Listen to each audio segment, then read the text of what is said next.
Firman pagi ini saya beri judul Miliki Kehidupan yang Menarik. Miliki kehidupan yang menarik.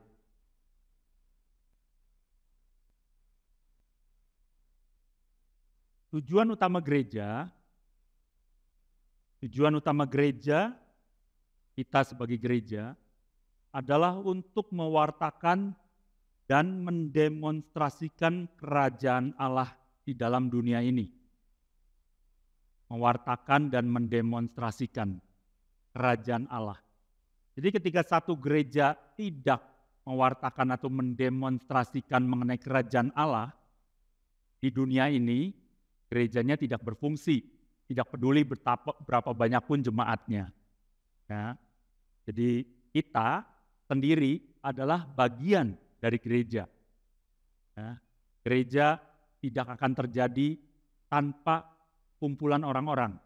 Ya, eklesia, orang-orang yang dipanggil keluar dari kegelapan. Ya. Jadi kita, jemaat, adalah bagian dari gereja.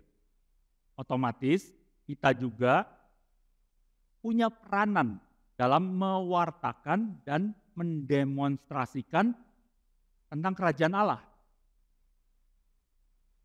Berapa banyak dari hidup kita yang terlarut begitu saja hari demi hari tanpa mewartakan atau mendemonstrasikan kerajaan Allah di dunia ini. Kalau ditanya, kamu agamanya apa? Ya, di Indonesia yang ditanya. Kalau di luar negeri, nggak pernah ditanya. Di Indonesia yang KTP-nya ada agama. Tapi kalau ditanya agama kamu apa, kita bilang Kristen.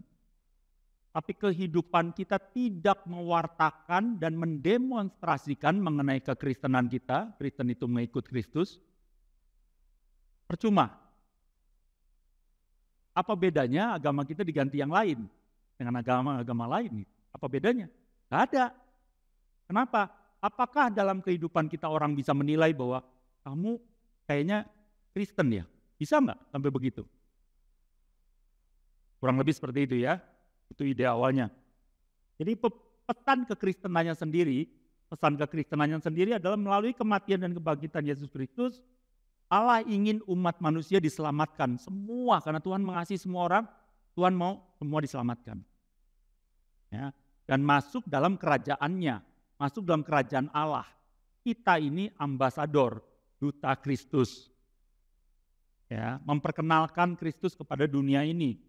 Nah, dengan cara yang sama, tujuan Allah memilih umat Israel, waktu zaman itu Tuhan memilih satu bangsa, caranya ditata seperti maunya Tuhan, sesuai dengan Taurat Tuhan, supaya sebetulnya ide awalnya waktu itu bangsa Israel ini jadi pola atau teladan bangsa-bangsa lain tuh melakukan kegiatan bernegaranya.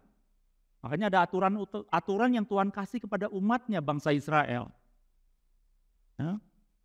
Jadi dengan cara yang sama, tujuan Allah memilih umat Israel adalah untuk mengingatkan orang-orang akan pemerintahan dari Yahweh, Allah Bapa.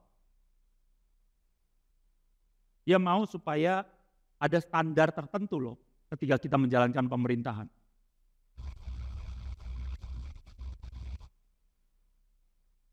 Yesaya sendiri menulis dalam kitab Yesaya betapa indahnya kedatangan orang-orang yang membawa kabar baik, yang menyatakan bahwa Allah kita itu bertahta.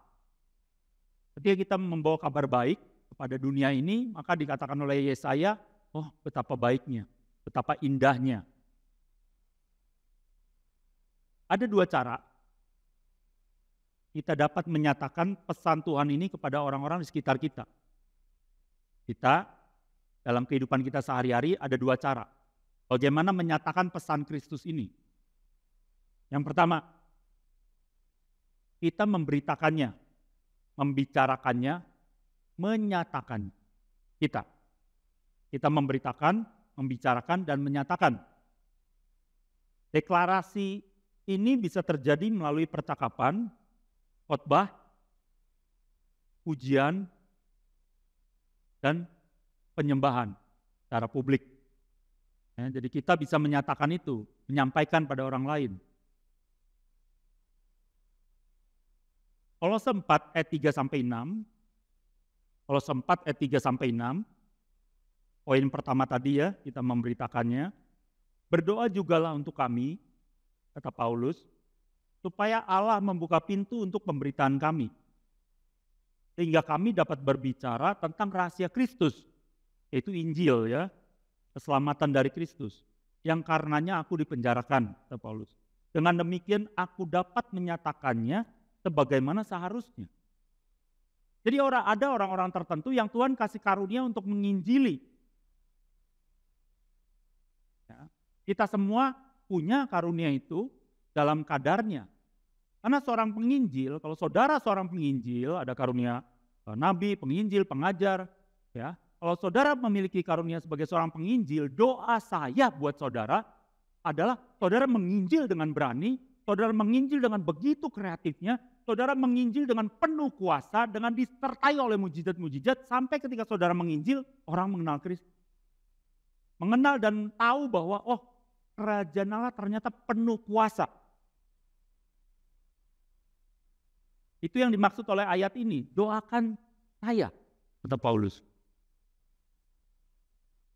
Supaya Allah membuka pintu demi pintu ketika penginjilan yang dilakukan oleh penginjil itu terjadi. Jadi sekali lagi ayat 3 dan 4 ini, kalau saudara diberikan karunia sebagai seorang penginjil, doa saya, saudara, penuh keberanian.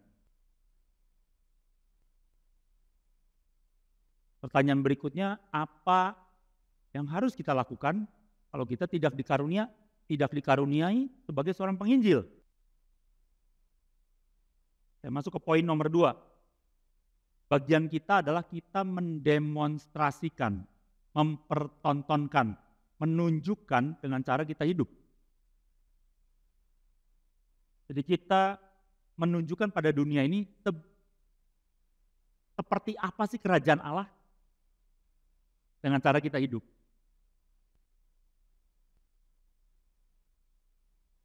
Seperti apa kerajaan yang penuh kasih karunia, penuh damai sejahtera, penuh sukacita itu seperti apa? Apa nilai-nilai dari kerajaan Allah itu? Jadi nilai hidup kita enggak? Kolose 4 ayat 5 sampai 6. Tadi ayat 3 sampai 4 ini diteruskan. Ayat 5 sampai 6. Hiduplah dengan penuh hikmat terhadap orang-orang luar. Pergunakanlah waktu yang ada. Hendaklah kata-katamu senantiasa penuh kasih. Jangan hambar. Sehingga kamu tahu bagaimana kamu harus memberi jawab atau merespon kepada setiap orang.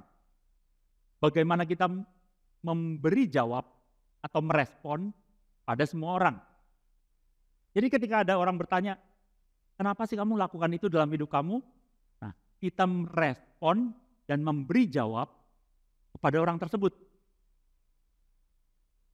Nah, untuk ini tentunya hidup kita perlu menarik.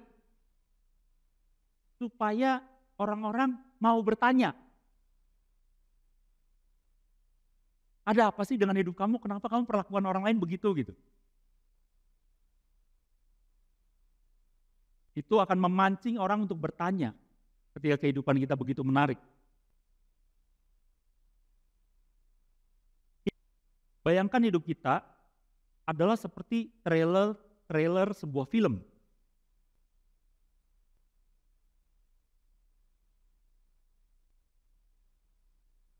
Sebelum sebuah film diluncurkan, biasa trailernya muncul dulu. Gimana kalau kita melihat sebuah film, trailernya tidak menarik? Nonton nggak?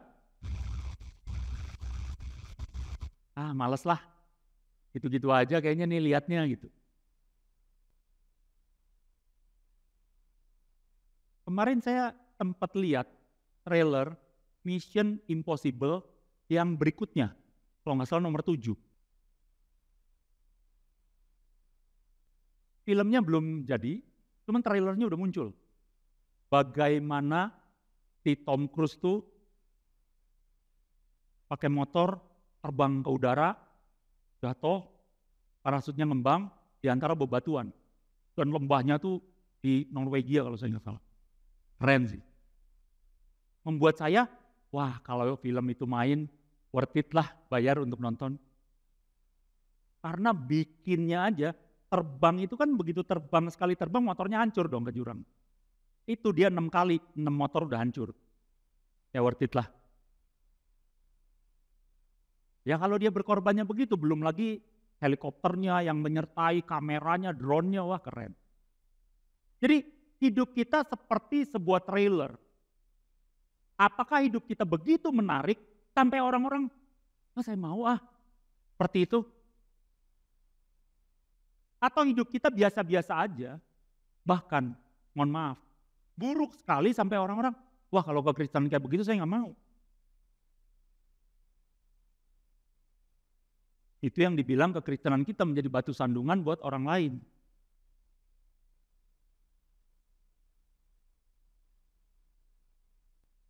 Ketika hidup kita, yang pertama, tidak produktif. Ketika hidup kita bermalas-malasan. Menurut saya ini berlaku buat semua orang, dari anak kecil, remaja, dewasa, sampai saudara sudah pensiun. Apakah ketika kita pensiun kita bisa bilang bahwa, saya udah bermalas-malasan? Menurut saya, enggak. Dalam kerajaan Tuhan tidak mengenal arti pensiun. Kita bisa tetap produktif. Kita bisa melakukan berbagai hal yang begitu kreatif untuk mewartakan tentang kerajaan Allah. Jadi saudara yang pikir-pikir mau pensiun usia 55, 56, buang dulu lah pemikiran itu. Ya, karena kita bisa terus produktif sampai pada harinya Tuhan memanggil kita. Dengan cara kita. Dengan kasih karunia Tuhan dalam hidup kita. Memberikan kita kesempatan demi kesempatan untuk terus berkarya. Dalam bidang apapun yang Tuhan percayakan. Yang berikutnya adalah ketika hidup kita tidak bertanggung jawab. Tanggung jawab sudah jelas ya, ini yang harus kita lakukan tapi kita tidak kerjakan. Tentunya sebagai seorang mahasiswa atau remaja, tanggung jawab kita apa hari ini yang paling penting? Belajar. Berarti mendapat nilai yang bagus. Oke lah, nggak harus 10, nggak harus perfect A. Ya, tapi bagus. Jangan lolos kalau bisa, tapi lulus dengan mantap. Kalau saudara lulus dengan mantap, maka orang-orang mau belajar dengan saudara. Ya. Berikutnya, hidup tidak sesuai dengan firman Tuhan. Ya, ini yang kita perlu cek. Ya, beberapa orang sekarang kerja bareng saya. Ya, kerja bareng saya, kita rintis usaha bersama, dan saya cukup banyak menurut saya menekankan bahwa kalau kita tidak hidup sesuai dengan firman Tuhan, kalau kita tidak hidup di dalam firman Tuhan, maka bisa jadi we gain the whole world, but we lose our soul. Kita memiliki semua yang ada di dunia ini, tapi kita kehilangan nyawa kita. Kehilangan kedekatan bersama dengan Tuhan. Kayaknya kita ada Tuhan atau enggak ada Tuhan sama aja, enggak beda buat kita. Percuma, saudara. Jadi saya menekankan pada mereka baca firman tiap hari, ayat bacaan harian baca. Kenapa? Penting. Supaya apa? We don't lose our soul. Karena firman Tuhan bilang, bodoh kamu. Kamu kumpulin semuanya dengan lumpung yang besar-besar, besok kamu mati. Terus apa? Jangan seperti itu. Firman Tuhan sudah memperingatkan kita. Jadi hiduplah sesuai dengan firman Tuhan. Kenapa kita harus hidup sesuai dengan firman Tuhan? Supaya apa yang kita lakukan dalam alam bawah sadar kita sesuai dengan firman Tuhan. Keputusan-keputusan yang akan kita ambil. Berikutnya, ketika hidup kita hidup seenaknya, mau gue aja, gak peduli. Poin berikutnya, gak peduli sama orang lain, yang penting gue mau gini ya gini aja. Kita gak pernah memikirkan gimana ya caranya nolongin itu, gimana ya caranya nolongin si ini, gimana caranya bangun dia, gimana caranya. Itu hidup yang semau gue, tidak peduli akan orang lain. Hanya mengejar kepentingan diri sendiri, lalu cuek akan derita sekitarnya, gak peduli aja. Yang penting kepentingan saya terpenuhi. Astaga. Sementara yang lainnya hidup seenaknya, seakan waktu tak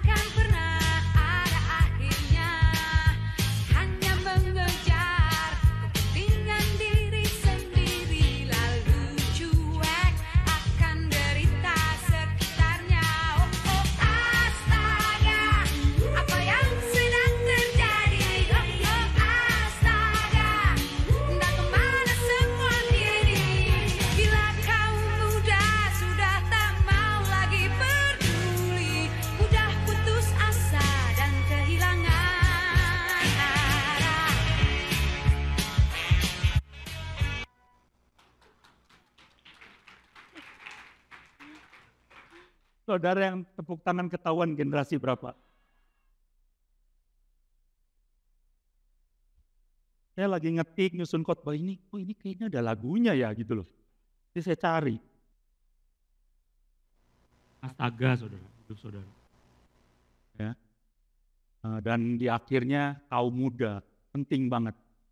Jangan kayak begini, kaum muda. Ya, enggak cuek dengan lingkungan, ya apa, gimana kita aja, enggak. Dari kecil kita bisa mulai memperhatikan apa yang kita bisa bantu buat orang lain. Enggak selfish. Ya. Jadi ketika hidup kita astaga tadi akan sangat sulit untuk menarik orang ke dalam kerajaan Allah. Ya, yang ada bahkan kita malah mempermalukan kerajaan Allah atau menjadi batu sandungan buat orang lain. Firman Tuhan sangat tegas, slide berikutnya, tentang orang-orang yang unproduktif atau tidak produktif. Yohanes 15 ayat 5 sampai 8, saya bacakan. Akulah pokok anggur dan kamulah ranting-rantingnya. Barang siapa tinggal di dalam aku dan aku di dalam dia, ia berbuah banyak. Sebab di luar aku kamu tidak dapat berbuat apa-apa. Ya, sebab di luar aku kamu tidak dapat berbuat apa-apa. Nah, ketika kita melakukan segala sesuatu hanya dari effort kita, tanpa ada peranan Tuhan dalam hidup kita, tanpa kita tanya sama Tuhan mau melangkah kemana, tidak tanya, pokoknya lakukan semuanya sendiri aja, kita tidak di dalam Dia dan Dia tidak di dalam kita.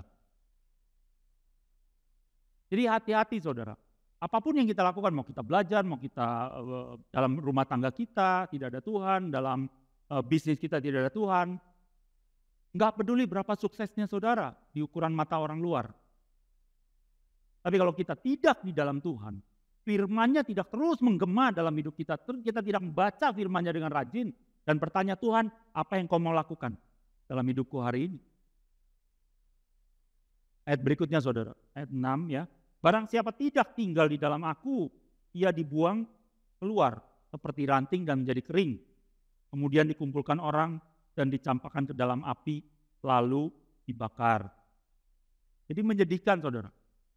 Kita bisa berpikir bahwa, oh kita udah hidup Kristen, saya udah menerima Yesus, beres.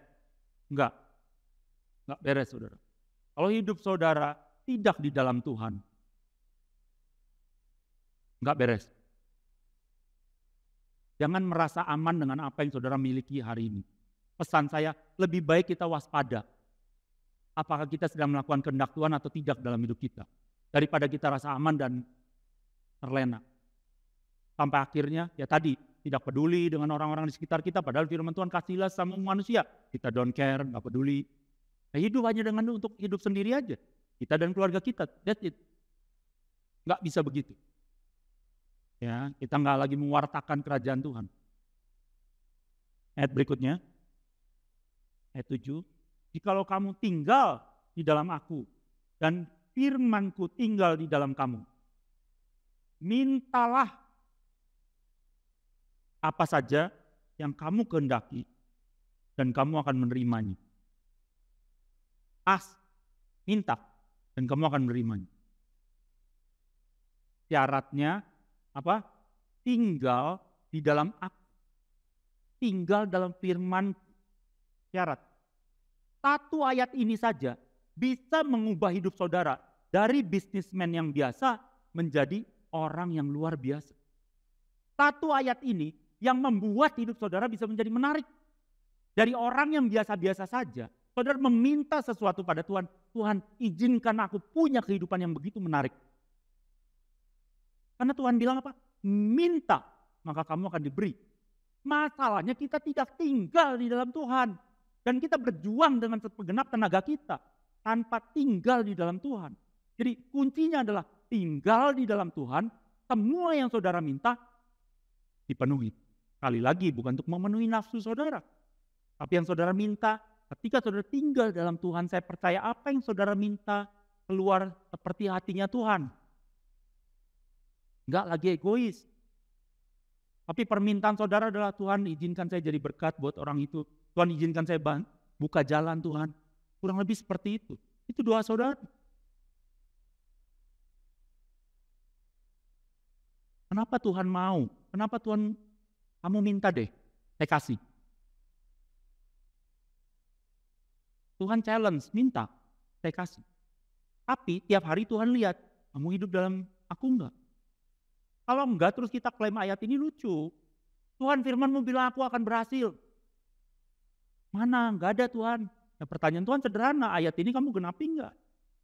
Ada bagian kita, ada bagian Tuhan. Dan dikatakan mata Tuhan tuh menjelajah ke seluruh bumi, mencari, ada enggak yang mencari aku, kata Tuhan.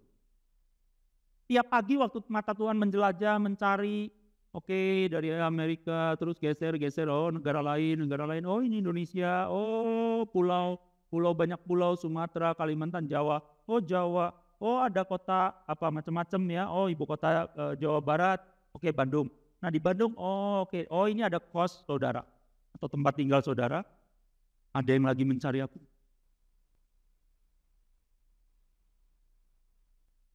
Berapa banyak orang yang mencari Tuhan setiap hari? Dalam persentase kecil. Hari itu seluruh umat Israel berbuat dosa, tapi Tuhan bilang, aku masih menyisakan sekian, kalau saya nggak salah 70 atau 700 nabi yang tidak berbuat dosa selama hidup mereka. Bagaimana Tuhan tahu persis angkanya? Karena dia lihat. 1, 2, 3, oh 70, oh 700. Tuhan tahu. Saudara mau sukses dalam hidup saudara, tinggal dalam Tuhan. Dan apa yang kita alami ketika kita tinggal dalam Tuhan adalah bukan, kalau saudara kerja keras dan saudara sukses itu wajar. Kalau saudara kerja keras dan saudara sukses dan banyak kali saudara dibilang beruntung, nah itu baru dalam Tuhan. Beruntung kemanapun kau pergi, Yosua 1 ayat 8. Bisa dibilang beruntung gitu. Hidupnya beruntung aja. Kayak kalau cerita mah, Paman Gober. Untung aja, untung lagi. Untung aja. Kemana-mana untung. Mau cari parkir, orang lain susah, oh ada yang keluar, pasti depan kita masuk, untung. Ya. Bisnis, orang lain cari bisnis susah banget, toto kebuka, untung. Untung aja. Pelajaran di sekolah, wah kita mau ujian besok, wah orang lain belajar setengah mati, wah kita belajar juga, harus setengah mati juga, jangan males. Benar. Orang lain lupa kita ingat, kita bisa jawab, untung. Kalau saudara mau banyak keberuntungan dalam hidupmu, andalkan Tuhan. Gak bisa andalin yang lain. Gak ada yang namanya kebetulan dalam dunia ini. Semua di tangan Tuhan. Amin. Kalau saudara percaya, saudara praktekkan ayat ini, tinggal dalam Tuhan. Sederhana kan? Apa sulitnya? Saudara saat teduh tiap hari. Gak sulit. Hanya masalah saudara gak mau dan pikir itu gak penting. Oh tau gak saat teduh juga saya bisa hidup? Ya hidup, tapi saudara ujungnya kalau dicampakkan keluar gimana dong? Jadi apa gunanya kita ke gereja tiap minggu? Kalau pada akhir dari hidup saudara Tuhan bilang, nyala engkau, aku gak kenal engkau. Dan firman Tuhan bahkan bilang, Tuhan, aku ini udah nyembuhin orang loh demi namamu. Aku ini udah mengusir setan demi namamu. Tapi Tuhan bilang, nyala engkau hai pembuat kejahatan. Serem kan? Ketika di zaman akhir kita dipilih, ini kambing, ini domba, kambing disingkirkan, domba yang dipilih oleh Tuhan. Kita ini domba atau kambing. Bagaimana kita bisa punya keyakinan ketika kita nggak tinggal dalam Tuhan? Ketika dalam hidup kita ini kita hanya menjalankan agenda kita, bukan agendanya Tuhan.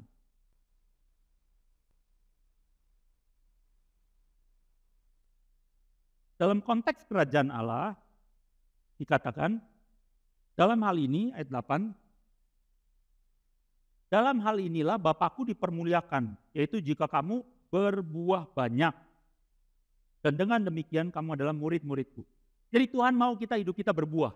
Sama seperti ada pohon di rumah kita, dan kita tunggu, aduh buahnya kapan ya? Kapan buahnya? Nah itu, Tuhan menunggu hidup kita berbuah. Nah, buah dalam konteks kerajaan Allah, dalam teks bahasa aslinya bisa dikatakan juga hasil panen. Bisa dikatakan keuntungan atau profit. Jadi Tuhan nunggu dari hidup kita menghasilkan keuntungan atau profit untuk kerajaan Allah. Bukan profit untuk kantong kita, tapi profitnya apa sih untuk kerajaan Allah? Nah, dalam kerajaan Allah, Tuhan Yesus datang ke dunia ini, dia menyerahkan dirinya untuk mati. Untuk kita orang-orang berdosa ini, yang gak layak masuk kerajaan Tuhan, dia menembus kita. Jadi hati yang sama ada untuk orang-orang di sekitar kita. Orang-orang itu perlu menerima Kristus dalam hidupnya dan menjadikan Yesus sebagai Tuhan dan Juru Selamat. Jadi buah dari hidup kita adalah keselamatan dari orang-orang di sekitar kita. Berbuah banyak. Banyak kita menyampaikan firman pada orang-orang di sekeliling kita. Nggak perlu kita kutip ayatnya, tapi firman Tuhan kita ucapkan. Jadi keuntungan atau hasil panen kerajaan Allah. Ketika dibilang kita berbuah banyak, yaitu orang-orang dimenangkan dalam Tuhan. Ayat berikutnya kita bisa, saya yakin kita bisa mempunyai kehidupan yang dipertanyakan atau menarik buat perhatian orang. Jadi poinnya, saya berharap saudara nangkep ini, poin dari khotbah ini adalah ketika kita mempunyai kehidupan yang menarik, maka itu memungkinkan untuk orang-orang itu bertanya pada kita. Apa sih yang kamu lakukan? Kenapa sih kamu bisa begitu? Ketika kita ditanya, baru kita mewartakan kasih Allah dalam hidup kita. Dulu saya nggak begini, sejak saya ikut Tuhan, Tuhan bukakan pintu demi pintu, Tuhan pulihkan rumah tangga saya. Tapi kehidupan kita harus menarik. Kalau kita kehidupan kita gombrang-gambreng sampai tetangga, jarak 3 rumah pun dengar, ya susah ya. Menarik nggak? Menarik untuk digosipin.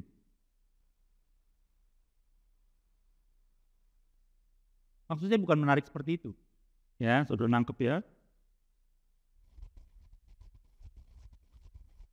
Berikutnya.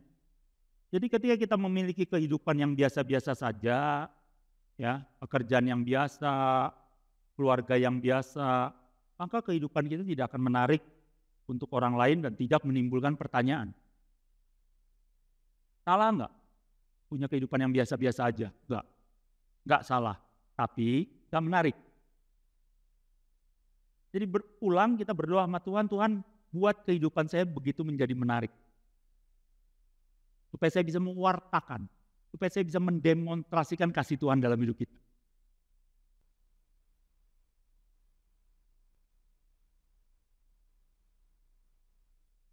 Apa contohnya berikutnya? Apa contohnya kehidupan yang menarik perhatian orang? Tentunya bukan dengan kita melakukan hal-hal yang mungkin berlawanan sama firman Tuhan. Misalnya, supaya menarik, saya tato badan saya penuh. Nanti orang tanya, baru saya mewartakan firman Tuhan. Gak dengan cara itu. Ya, karena firman Tuhan bilang juga jangan menoreh-noreh badanmu. Ini bait Allah, kita rawat, kita jaga. Ya.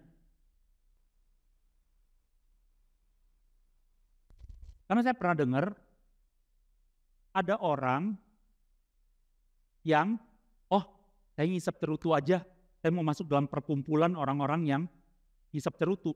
Supaya saya diterima oleh mereka, saya mulai ngisep cerutu. Which is bahaya buat kesehatan dia. Ya. Atau, saya misalnya saya mau menjangkau orang-orang yang terikat dengan narkoba. Tapi kalau sampai orang itu nanya, kamu emang pernah nyoba? Saya bilang enggak. Wah, gimana dong saya bisa masuk? Ya jangan, saudara. Jangan terus saudara nyoba supaya saya bisa masuk kelompok narkoba itu. Iya, saudara masuk, tapi masuk jadi barang sama mereka. Bukan saudara jangkau mereka, mereka menjangkau saudara. Bukan itu maksud saya punya kehidupan yang menarik. Berikutnya,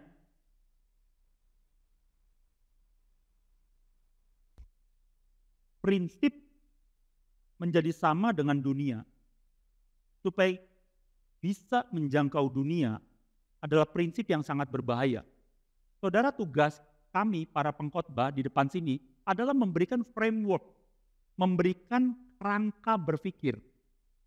Supaya ketika ada kalimat-kalimat seperti itu, saudara alert, saudara ting gitu, ada yang mengingatkan saudara. Contohnya, saya mau ngisep cerutu supaya saya bisa masuk dalam kelompok cerutu itu untuk menjangkau orang-orang yang bercerutu. Nah ini, value ini, rangka ini akan jadi pola pemikiran saudara, dan saudara akan ngerasa di dalam hati saudara, kayaknya ada yang salah deh. Saudara mungkin hari itu belum tahu salahnya apa, tapi dengan framework yang ada, yang diberikan di jemaat ini, saudara bisa merasa, kayaknya ada yang gak benar. Saya belum tahu apa yang gak benar, tapi kayaknya gak benar nih, framework. Jadi ini jadikan framework dalam hidup saudara, prinsip menjadi sama dengan dunia ini, supaya kita bisa menjangkau dunia itu salah. Sangat berbahaya. Kenapa? Kita bisa terjangkau oleh mereka. Dan banyak ayat-ayat bicara tentang hal ini. Berikutnya. Roma 12 ayat 2. Janganlah kamu menjadi serupa dengan dunia ini. Tetapi berubahlah oleh pembauran budimu. Sesuai firman yang kita baca, kita berubah. Sehingga kamu dapat membedakan manakah kehendak Allah, apa yang baik, yang berkenan kepada Allah, dan yang sempurna.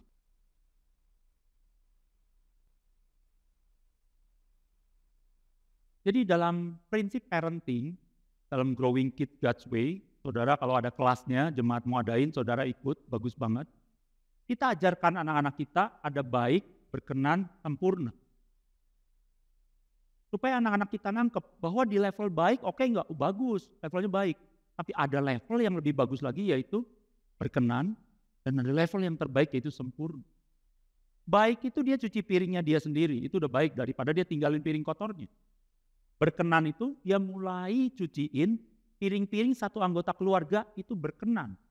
Sempurna itu setelah cuci, dia keringkan, masukkan, kembalikan ke tempat. Jadi ada level tertentu.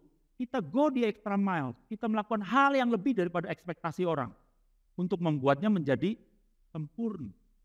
Ketika kehidupan kita sempurna, maka kehidupan kita akan bersinar dan menarik buat orang-orang. Aneh gitu. Gak biasanya nih kayak begini.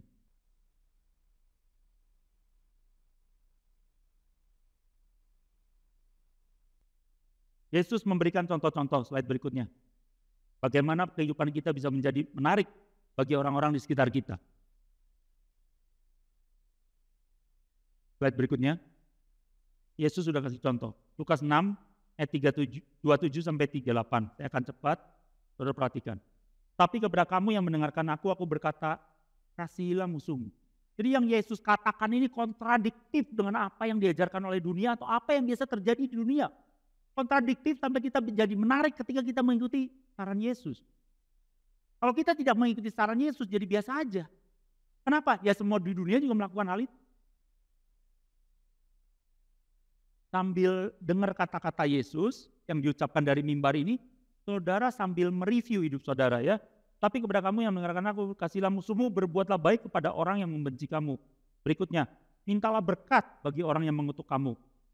Berdoalah bagi orang yang mencaci kamu. Ayat berikutnya, barang siapa menampar pipimu yang satu, berikanlah juga pipimu yang lain. Dan barang siapa yang mengambil jubahmu, biarkan juga ia mengambil bajumu. Jadi sekali lagi apa yang Yesus katakan ini akan sangat menarik ketika kita praktekkan dalam hidup ini. Kenapa? Karena orang dunia tidak menjalankannya, kita pengikut Tuhan menjalankannya. Sederhana itu sebetulnya. Dan Yesus sudah ngajarin loh caranya. Jadi nggak ada alasan, saya nggak tahu bagaimana caranya. Loh, Yesus ngajarin kok. Berikutnya, berilah kepada setiap orang yang meminta kepadamu dan janganlah meminta kembali kepada orang yang mengambil kepunyaanmu. Aneh. Prinsip yang Yesus ajarkan. Supaya apa? Kita menarik. Kehendaki supaya orang perbuat kepadamu, perbuatlah juga demikian kepada mereka.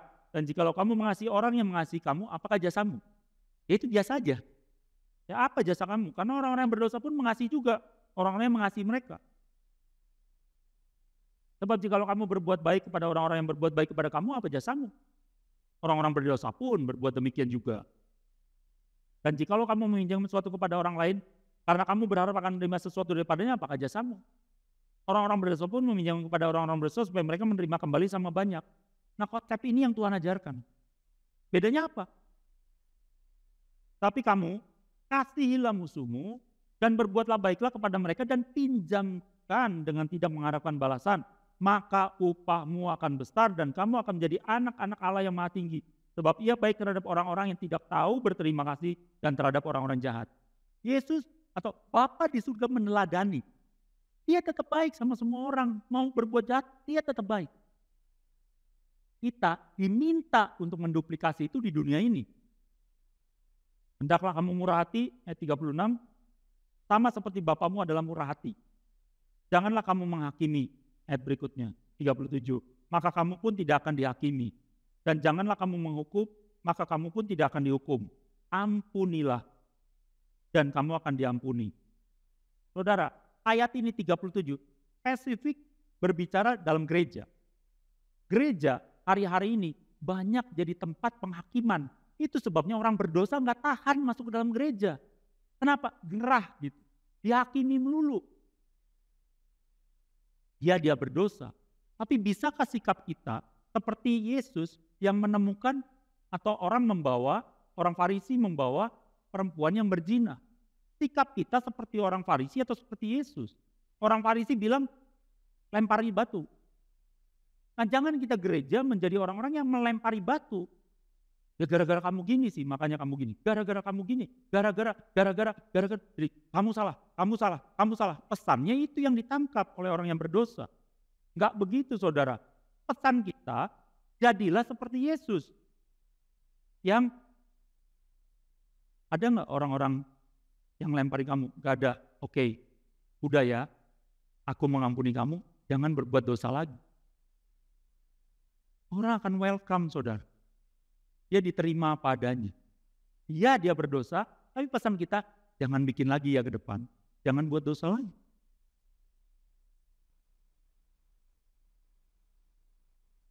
Jadi gereja nggak jadi tempat penghakiman atau penghukuman. Ya. Berilah dan kamu akan diberi suatu takaran yang baik, yang dipadatkan, yang diguncang, dan yang tumpah keluar akan dicurahkan ke dalam ribaanmu. Sebab ukuran yang kamu pakai untuk mengukur akan diukurkan kepadamu. Dan yang ngasih itu, yang memenuhi takaran kita itu Tuhan. Nggak usah takut. Perintahnya pada kita hanya beri. Itu aja. Beri. Maka takaranmu, aku yang penuhkan. Kitanya beri ngitung. Beri, jangan. Enggak. Dari 10 beri, jangan. Oh puji Tuhan, saya 1 beri, 10 enggak. Ya saudara nggak lakukan firman Tuhan. At least 8 lah saudara beri, 2 enggak. Masih mending. Tapi perintahnya adalah beri. Dan Tuhan yang akan memenuhi.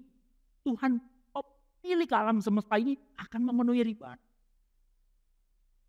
Kitanya taat dalam memberi. Jadi apa yang terjadi ketika prinsip-prinsip firman Tuhan ini kita praktekkan dalam hidup kita? Kitanya berbeda. Beda gitu loh. Ya. Beda dalam arti yang baik, yang positif. Kenapa kita berbeda? Slide berikutnya. Karena kita hidup melawan arus. Ya, hidup kita melawan arus, gak kayak orang biasanya. Kehidupan kita unik, berbeda. Kita pilih jalan yang sempit. Pilih jalan yang sempit, bukan jalan yang gampang. Jalannya memang susah. Kadang penuh perjuangan. Kita pilih itu. Jalan yang gak biasa.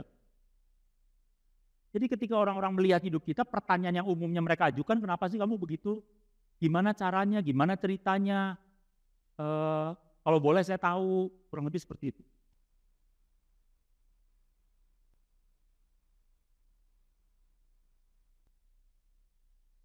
Saya pernah tahu, ada satu keluarga, Mereka mendidik anak-anaknya dengan pola growing kids God's way. Jadi anak mereka waktu itu mungkin, seingat saya, kurang lebih usianya mungkin SMP. Ya. Nah, si bapak ini ada tamu di rumahnya. Lagi mau bantulah, misalnya lagi ngobrol nih berdua nih. Si anak pulang. Si anak pulang dan manggil, "Halo Om." Si omnya, "Oh ya, halo." Baru kenal. Tamu baru. Berikutnya anak yang kedua datang lagi. Terus, "Halo Om." Si omnya sambil merokok bilang, "Oh halo, halo." Oke, udah dong.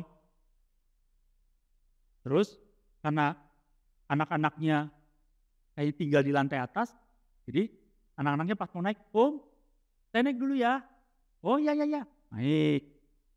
Anak yang berikutnya, "Om, saya juga naik ya." "Ya, naik." Habis itu, si bapak ngomong gini sama saya,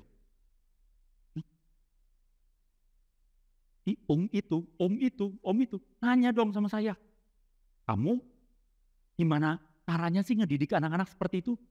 Saya nih punya ponakan banyak, nggak ada yang kayak anak kamu." Hanya gara-gara itu, nggak biasa.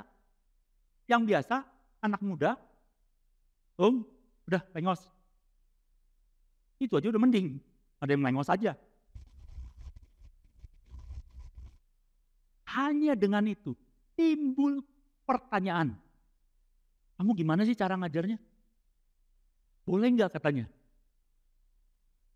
"ponakan saya itu kamu ajarin supaya anak-anaknya kayak anak kamu." Singkat cerita, si omnya ikut juga ke gereja. Menarik.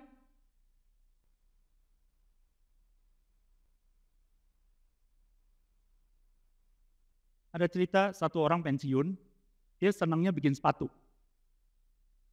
Tinta lah bikin sepatu, tinta. Dia buka satu toko sepatu. Dan akhirnya jadi cukup viral. Kenapa? Karena setiap orang yang datang ke toko sepatunya itu lagi lihat-lihat dia tanya, "Kamu tahu nggak kira-kira sepatu apa yang kamu cari?" Biasa orang jawab begini, "Saya lihat-lihat dulu."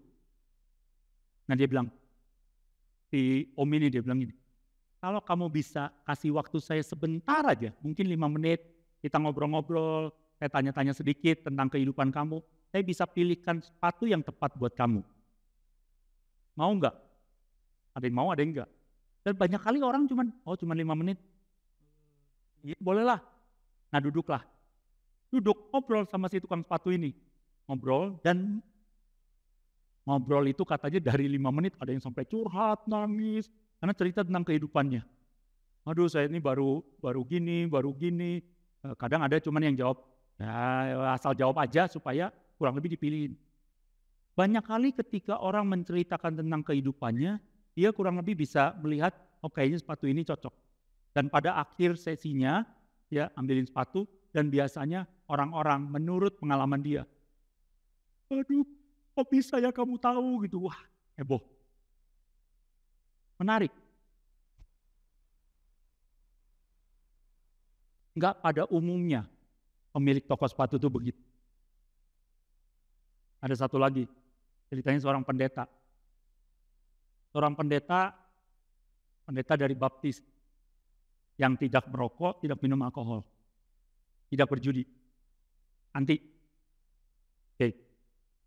Tetangga dia ada yang bikin margarita, minuman keras, dan tiap berapa bulan sekali undang semua tetangga, "Ayo minum." Nah sambil minum mereka main poker, judi. Hamba Tuhan ini selalu menolak dengan halus, "Sorry, saya nggak bisa. Saya baptis, saya pendeta, saya nggak bisa." Sampai satu kali dia ketemu sama satu hamba Tuhan yang menceritakan tentang kehidupan yang menarik. Dan ketika dia menerima pesan ini, jadi dia tanya, "Jadi maksud kamu saya harus ikut dalam acara itu ketika tetangga saya ngundang?" Hamba Tuhan itu bilang begini, "Apa yang lebih menarik dari seorang pendeta baptis ikut dalam acara Margarita dan ada poker di dalamnya. Nah dia datang akhirnya. Tetangganya udah malas ngajak, cuman ngasih tahu, oh nanti kita ada rame-rame ya, sorry kalau keganggu. Hari itu dia mau coba dan dia bilang, saya ikut boleh? Kaget, tumben, udah puluhan kali diajak nggak pernah mau ikut, akhirnya sampai nggak diajak, oh boleh datang. Dan saudara, malam itu semua orang mau mengkorupsi pendeta ini supaya main poker. Tujuannya. Tapi dia bilang, saya nggak minum. Kalau ada soda, saya minum soda. Waktu main poker, wah semua orang bertanya tentang kehidupan dia. Dan dia bilang, apa yang saya lakukan di mimbar tidak pernah bisa lebih produktif daripada malam-malam saya ceritain tentang kasih Kristus di malam Margarita itu. Saudara, miliki kehidupan yang begitu menarik supaya pintu-pintu terbuka. Slide terakhir. Miliki kehidupan yang menarik. Kehidupan yang jadi berkat buat orang banyak. Amin, saudara. Amin. Mari kita satukan hati kita, doa. Bapa, kami berdoa Tuhan, supaya hidup kami bisa ada di dalam Engkau, supaya firman-Mu tertanam kuat dalam hidup kami, dan kami tinggal bersama dengan Engkau itu. Supaya apa yang kami lakukan dalam hidup kami itu menarik buat orang lain, dan orang lain bisa bertanya apa yang membuat kami berbeda. Dan pada akhirnya kami bisa mewartakan mengenai kasih pada dunia ini.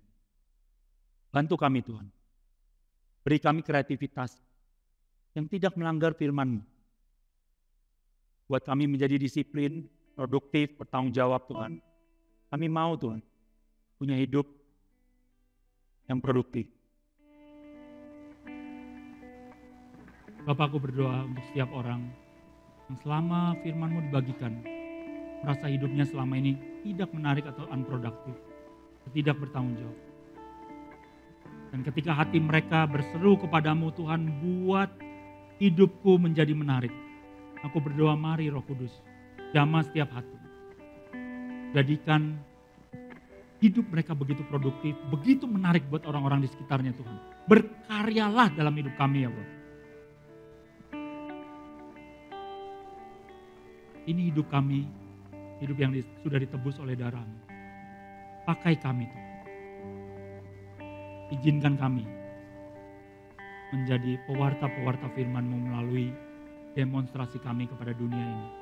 Bagaimana pola hidup yang berkenan sesuai dengan firman-Mu. Terima kasih Tuhan sekali lagi. Aku berdoa secara khususnya buat jemaat ini. Jadikan jemaat ini sesuai dengan namanya ya Bapak. Jemaat yang menjadi berkat bagi bangsa ini. Terima kasih Tuhan, di dalam nama Yesus kami berdoa dan mengucap syukur. Amin.